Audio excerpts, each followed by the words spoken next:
Okay. सर्वांना क्रांतिकारी जय भीम. सर्व आंबेडकरवाद्यांना गांभीर्यपूर्वक आवाहन करतो की भारत देशामध्ये डॉक्टर बाबासाहेब आंबेडकरांना लिहिलेलं संविधान बदलण्याच्या हालचाली गतिमान झालेले आहेत. विरोधक अग्रेसिव्ह झालेले आहेत. म्हणून भारताचं संविधान वाचलं तर आपण वाचणार आहोत, समाज वाचणार आहे, देश वाचणार आहे. आपल्याला समाजाला आणि देशाला वाचवण्यासाठी संविधान वाचलं पाहिजे. याच्यासाठी आपल्याला रस्त्यावर येणं आवश्यक आहे, गरजेचं आहे.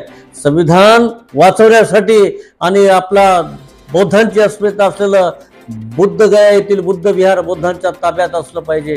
याच्यासाठी अहमदपूर येथे दिनांक 13/4/2025 रोजी डॉक्टर बाबासाहेब आंबेडकरांच्या पुतळ्यापासून भारतीय दलित पॅंथरच्या वतीने भव्य रॅलीचं आयोजन करण्यात आलेलं आहे. आपण स्वाभिमानी आंबेडकरवाद्यांना जाहीर आव्हान आहे की आपण या रॅलीमध्ये सहभागी व्हावे ही विनंती करतो.